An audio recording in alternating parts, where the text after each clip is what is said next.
Good evening, everyone, and welcome to the Wine Review. I'm Ryan, the Wine Guy, and I am bringing you today Big Six, the Zinfandel.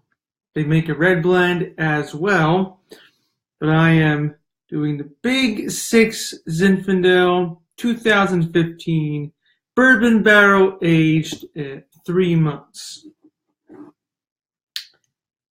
15.6% alcohol. That's right, people. 15.6% alcohol for a wine. Bourbon barrel aged wines is becoming somewhat of a big thing these days now. I reviewed a couple myself. I've done the Apothecary Inferno last year.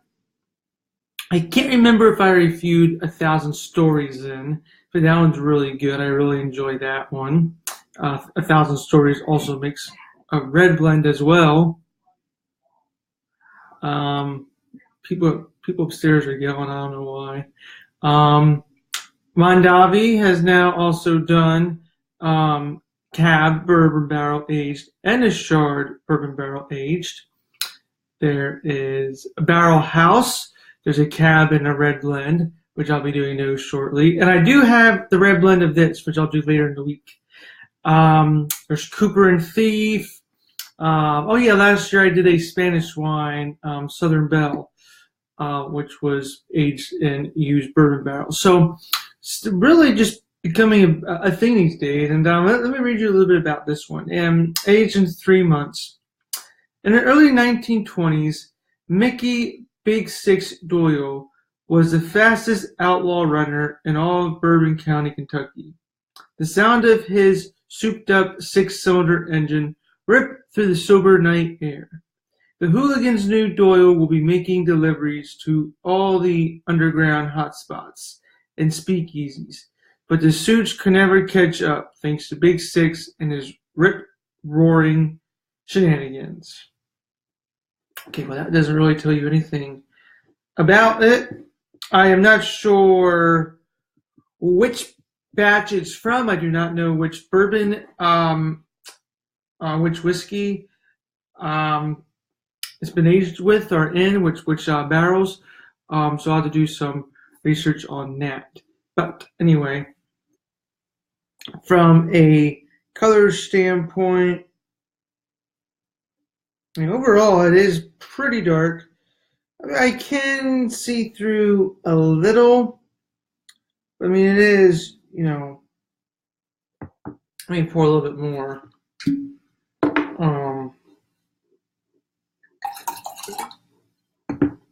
Just to see.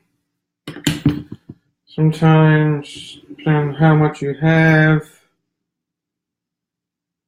Okay, I can make out just a little bit of my hand, but it overall is a very deep purple red in color.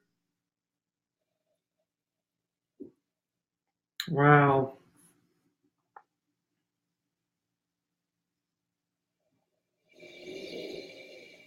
It's a really great nose. There's like dark cherries. Definitely some smokiness, like some tobacco-ness. Definitely get oakness. Slight bourbonness from the bourbon as well. Like leather.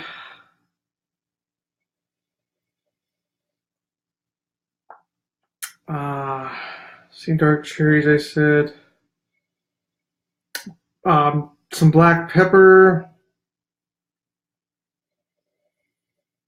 A little bit of dark plum.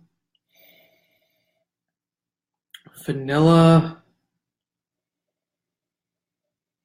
Maybe like a burnt almonds.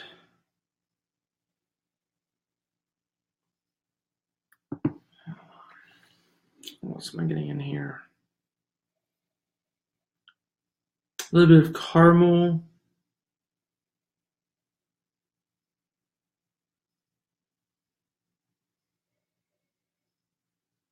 Nice robust nose. Like I said, that tobacco, a little bit of cigar box, huge cigar box, huge tobacconist, huge oak. Wow. I mean, yeah, this is definitely a big one. I mean, I'm surprised I'm not really getting a huge bit of alcohol, being that it's so high in alcohol. Like, I kind of don't get it like I do others that are high in alcohol, but I definitely am getting those hardcore Zinfandel smells, but along with the sort of bourbon aspect that this plays into it. All right, let's try it.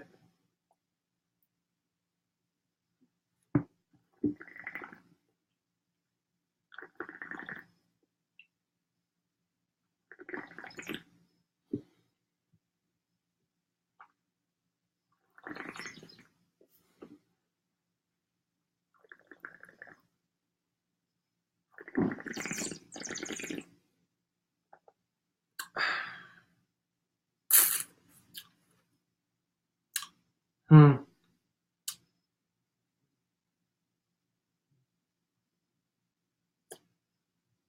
Keep getting like bug or backwash. I don't know what the hell is in here. Um, huh.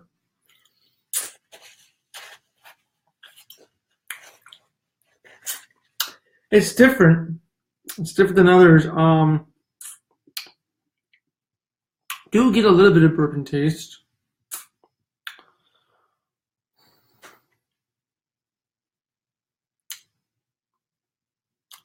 Vanilla,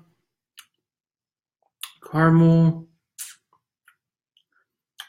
really fruity characteristics, like some of the fruits.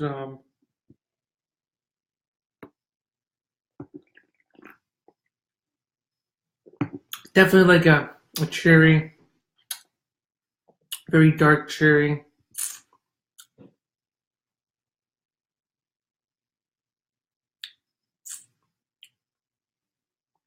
Some vanilla, and even a little bit of chocolate characteristics. A little bit of plum, some blackberry notes, some minor hints of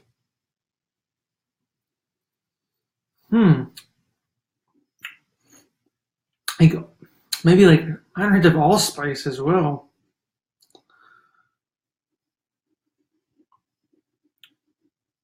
Definitely feeling that smokiness from the oak. Definitely get a little woodsy taste, slight woodsy taste on the finish. Finishing very dry, very very dry.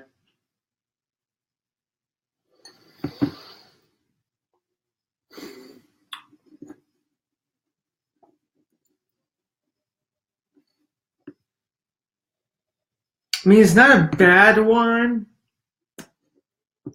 I just don't know.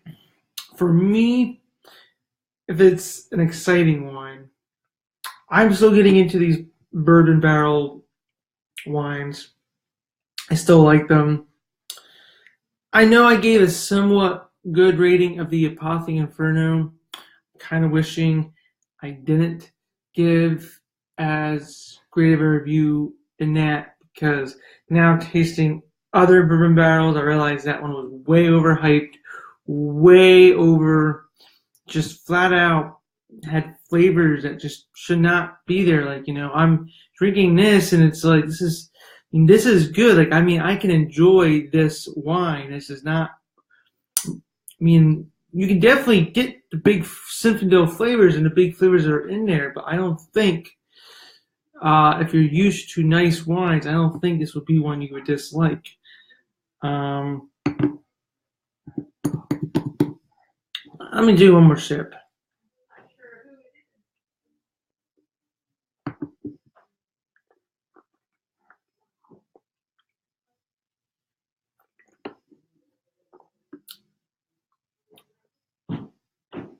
Each sip does get better and better. Each sip you get used to, the flavors really stand out more. So this is one that will really grow on you. It's one that after each sip, like I said, you just start really generating all the flavors together. It's one that really takes a few sips to really just sort of pick up on, oh, I get this. I get these vanilla oak characteristics. I get these fruity characteristics. I get, sort of the bourbon, sort of the oak aging bourbon style characteristics. I get like the woodiness and all that. So it takes a couple of sips for you to really, really enjoy the mouthful. I mean, granted, it is a very smooth wine, very smooth in the mouth, just very bursting with flavor. Finish is dry, very, very much dry in the back, and well, I'm going to give it a 4 out of 5. I'm going to give it a 4 out of 5, particularly because it's 2015 and this is 2017, and I would like to see maybe what bourbon barrel-aged wine continues to do for a couple years. And also, like I said, I'm still getting into these. I don't really want to give it a higher raging rating, but I don't want to necessarily give it a lesser rating because this is a good wine you pick up on, and I think it's just a simple, easy, nice style wine to drink.